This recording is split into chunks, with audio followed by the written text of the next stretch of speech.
love the chase and the hunt, and I set the pace when I'm running. Okay, welcome back to Coach's Corner. And my name is Walter Beede, aka Baseball Lifer. Baseball lifer meaning I have been involved in the game for a substantial amount of time, over 5 decades.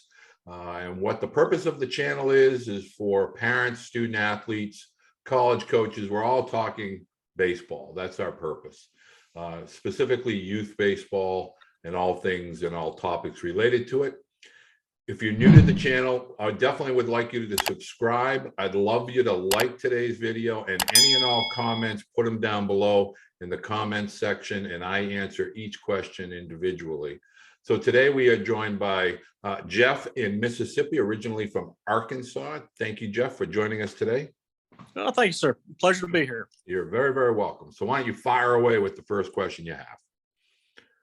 Well, really, the first question is from my son. He is a 16-year-old junior in high school. So all these questions are pretty much related to the, junior trying to see the best fit at the next level. But he's real concerned. He wants to see what your opinion is, the impact of the transfer portal, because there's things that we're seeing, and it definitely seems to have been a game changer in the high school recruiting environment. Absolutely 100% correct with that. I don't see that dynamic going away anytime soon. The good news is that the extra years of eligibility will begin to kind of wean over the next year or two, and so you won't have as many athletes transferring, but the transfer portal is definitely here to stay. And while I am talking with coaches ranging from JUCO all the way up to NAIA, NCAA divisions 1, 2, and 3, they are now reducing the number of high school student athletes they are recruiting and leaving more room for the unknown, and the unknown being the potential of transfers coming in.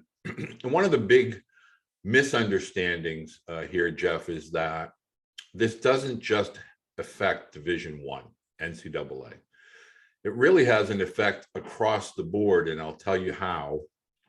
Specifically, William and Lee, for example, is an NCAA Division III school located in Virginia, and they have transfers from the University of Texas, James Madison.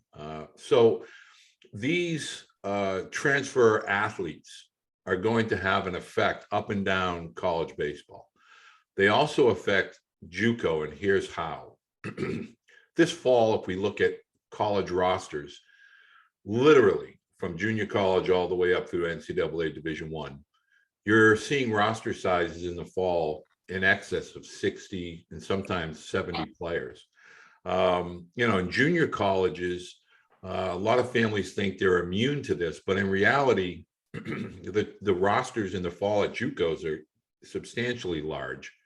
But what ends up happening, all of a sudden, at the completion of the fall semester, those athletes, whether it be LSU or Ole Miss, Mississippi State, et cetera, that don't make the travel roster or the roster that they had hoped to make, well, now they go to look for playing time, and inevitably they land at a JUCO.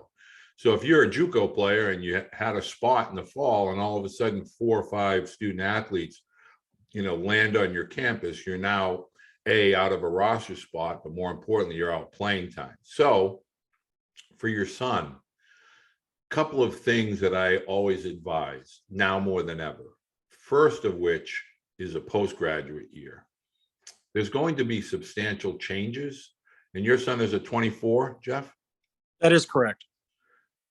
I would say by the end of this calendar year 22 going into 23, we're going to see one big change begin to occur, and that's with the number of coaches that'll be available to be paid. Different conferences will make decisions on each individual conference. So what does that mean? So if we're hiring more coaches, that also means that we're preparing to coach more players.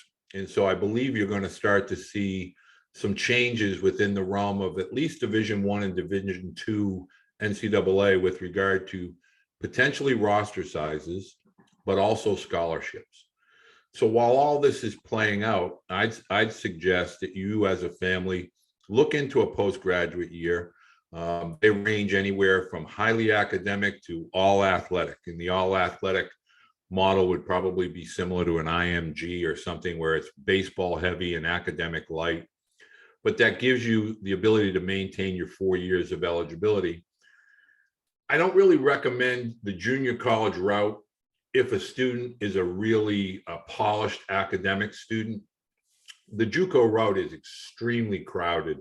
And a lot of times athletes find that they spend 3 years, one of which is being a red shirt. So when you start to look at the college recruiting process as a family, you want to look to each level at the NCAA, as well as an NAIA school, and then kind of begin to find where the fit is best for your son. What position does your son play? Well, he's pretty much a utility. He's primarily a corner person, but he catches, pitches. He can play corner outfield. He does a lot. Is he a good hitter? He's an excellent hitter. Well, the good news there is anybody that can swing the bat is going to get between the lines. And if you're versatile and can play multiple positions, it's going to make you a very desirable athlete. So that from a recruiting perspective is very appealing to a coach. The number one thing is I would just have safety nets cast out amongst the Division 1, 2, and 3 of the NCAA, picking a good NAI program, schools like Lewis and Clark and Walter State and Lee University down in Tennessee. Those are the types of schools where they get a lot of players signed at the next level. And you really want to make sure you're getting your academic requirements and your athletic requirements.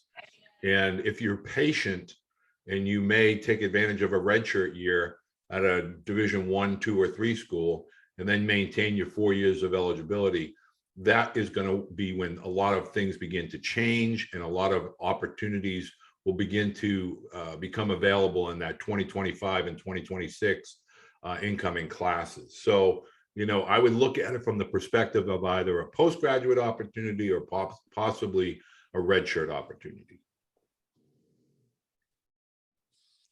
Oh, that's very good. And you hit on another question that, we've heard rumors about a increase in at least the scholarship levels into potentially even the mid-20s. But again, that's just like we have now. We have schools that don't fully fund their 11.7 or their, pick your number depending on what other level. So it just adds a little bit more chaos to the mix. Well, it's a very chaotic state, and it's being addressed with the Division I committee specifically. I do feel that by the end of 2023, that we will see the emergence of anywhere from 3 to maybe as many as 4, what I call super conferences. They may or may break off from the NCAA, but those super conferences will be those schools that have the big money in football and basketball, and also the big conferences with the television contracts with regard to baseball, most notably the SEC and the ACC, Big 12, et cetera. And those schools will be able to offer unlimited, with regard to coaching stipends. And I believe their scholarships will increase to, believe, 25 to 35 scholarships. And that's going to become a very different world, because now college coaches are going to want to round up the younger players over those 4 years that are projectable. And so, yes, we are in a very challenging, tricky, chaotic, as you alluded to, time period with regard to college baseball. I always tell parents, try to stay as educated as possible and don't really have to follow the travel baseball narrative. It's not as bleak, but it is going to be an ever-changing, ever-evolving landscape over the next 2 to 3 years. I don't believe it's as bleak for the high school players as some may make it out to be, but it will definitely be become a more the battle of the strongest to survive. Meaning, if you're a student athlete coming out of high school, you best be in your strength and size mode while you're in high school, and don't wait to get to college, because the minute your feet hit campus, you're going to want to be prepared to compete against those older players. Yeah, and that's the one thing that we're hearing is that for a 4-year school, they are looking at a high school player that they feel is going to compete at as a freshman, and whereas in years back they may have taken some that show a lot of promise. Now they're depending on whether it's JUCO or one of the other levels or divisions to develop them, and then try and cherry pick, if you will. And I'll tell you right now, that's one thing that bothers me, because I'm a big commitment person. And what I've always advised my son is, when you pick a 4-year school, barring a coach leaving, or it's just not the right fit, or you didn't develop like you should have, that should be your commitment. It shouldn't be, well, I'm going to go here for 1 to 2 years, and then I'm going to hit the transfer portal to, school X, Y, or Z. Because just like you're committing to that school, that coach is depending on you, for the next 3 or 4 years. If you develop and, heaven forbid, or not heaven forbid, but you have the grace of God to, be draftable early, that's just bonus. Well, the bigger part of it is the game is going to get older at the college level, due in large part, mostly because the MLB has altered their minor league systems. They've altered their draft. They've altered the number of student athletes that are drafted. So more high school student athletes are finding their way to college. And because of that, and because of the transfer portal, a lot of coaches now are trying to get into those seasoned 19 to 22, 23-year-olds that are physically and mentally prepared to compete at the game's highest levels. Because I don't care what level you're at, whether you're at the Division III level and you're playing Ithaca or Cortland State or Eastern Connecticut, or Division II where you're playing Southern New Hampshire or University of Tampa, the game is faster, it is stronger. The elite athletes are now not only playing in Division I, they're playing all across college baseball, as evidenced by the fact that ESPN just signed a television contract with JUCO, with the NCAA. And so, when you start to look at why these contracts are being extended to junior colleges and lower level colleges, it's because more of the student athletes that are elite are taking their skill sets there in hopes of being drafted earlier, or potentially being scouted by a SEC or Power 5 conference school. So those student athletes that take pride in their daily routines and disciplines will see it pay dividends if they start early in high school and carry that forward into college.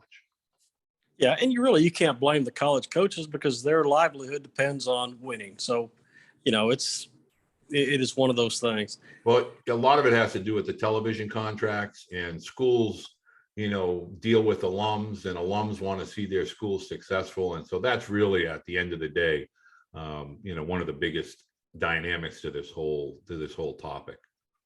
Right. Hey, do you got time for one more question? I sure do. Fire away. Well, and another thing is, it's real easy to recognize, those 1%ers, early, those kids that, you can project well. How does a athlete that may show 1 or 2 of the elite tools, but, hasn't fully rounded and is developing, how do they end up getting noticed, if you will, when they start really develop or get to the point of their junior year or into their senior year? Because that's typically where it used to be when you started seeing, the kids really show out. Well, I really believe, in light of everything we've just discussed, college coaches now are much more patient, meaning they really want to see where these boys are at, during their junior year, but most importantly, into that summer in between the junior spring and the senior fall.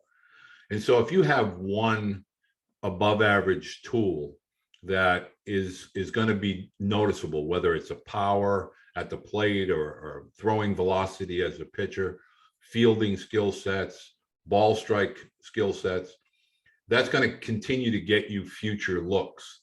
And they're going to take a snapshot of where you are today and what they see in the future. I think a lot of college head coaches now are really developing relationships with junior colleges and postgraduate schools for those student athletes that may just be on the verge of really reaching their full potential, but may need a little bit more time. And so rather than bringing them into school and then they sit and kind of watch, they kind of get out, whether it's at the JUCO or the postgrad level, and they get out to play and they get to develop. And that skill set begins, the one that was a little slow to develop begins to really take steam. And all of a sudden you're starting to see this athlete blossom. And now they're ready for that 4-year kind of, elite program. And I always tell parents, don't worry about how you start. It's all about how you finish. So if it's arm strength, make sure you're working that as a weakness. If it's, bat ball strike, make sure you're really working during the off season to kind of minimize your weakness and really bring to the forefront a well-rounded, polished approach and a competitive kind of body, meaning, don't pout your body language, don't slump your shoulders, carry yourself with pride, show a college coach that you're working hard on your weaknesses and you're really trying to develop them and make them strengths. Scouts, especially at the major league level, obviously, they don't just evaluate today. They're thinking where you're going to be as an adult. College coaches, similar, but now they're thinking, what is this young man that's 19 or 18? What is he going to look like at 20 or 21? And so inevitably they try to make sure, A, they're able to get them to stay interested in their school, but where can we put this young man in order for him to develop into the athlete that can help us in another year or so. So anything to do with a skill set that's just starting to develop, really put all your energy into that, hone your strength, but really work aggressively your weakness or a weak area within your game so that you can see a positive working kind of progression that a student athlete has taken accountability to make themselves better. And where does your son play in the summer, Jeff? Well, in the summer, this last summer, he played for NOLA baseball. Okay, played with Todd Buster and Buddy Mishu. That's right, on his national team, and this fall, he pretty much followed what you were saying. He's took the fall off as far as playing a lot of events, and is really working on leaning up and hitting the weight room. Wanting to put his best foot forward for his junior year. That's the best thing that you can do. If I believe in my heart that if more families, particularly student athletes, understood the strength component that is absolutely it's necessary, and it's something that's going to smack a high school player right up inside the face, is these men that are playing college baseball at 22 and 23, they have those man muscles. And so the stronger that you can make yourself earlier in your high school year, as well as your college year, is going to pay big dividends for you as a student athlete. So just tell your son to stay the course, have a good nutrition plan, get those hours of sleep, and he'll definitely bear the fruits of his labor when the springtime rolls around and baseball season kicks off. Yes, sir. That's one of the things that he talked about just the other day, was he wished he would have realized back when he was a freshman, just hitting the weight room, how important that was, because he's always, been strong for his age, but hasn't realized what the weight dedication has done as far as his swing and his ability to put the ball further out of the park. Well, I think as a junior, he'll see it next spring, and then obviously going into his senior year. And really, as a family, do some homework with regard to postgraduate schools. They're really becoming very sought after, and they definitely are a part of a college coach's wish list, I guess is the simplest way to put it, because it does give student athletes that extra year of physical and obviously academic maturation. So, but Jeff, I appreciate you taking the time here to join us today. I really appreciate your son writing out those questions. And if there's anything I can ever do, please don't hesitate to reach out via Twitter or email. Yes, sir, Walter. Appreciate the time to talk. And if there's any other insights, feel free to reach out, and I'll get AJ to ask some more, or talk to you anytime. Perfect. Tell AJ I wish him the very best. Want to let families know, if you have any questions on today's topics that we discussed, put them down in the comments section. Again, I'd love for you guys to subscribe and like today's video. Make sure you're notified for all of our future video updates. Thank you for joining us. Jeff, thank you. Good luck to you and AJ. Yes, sir. Thank you very much.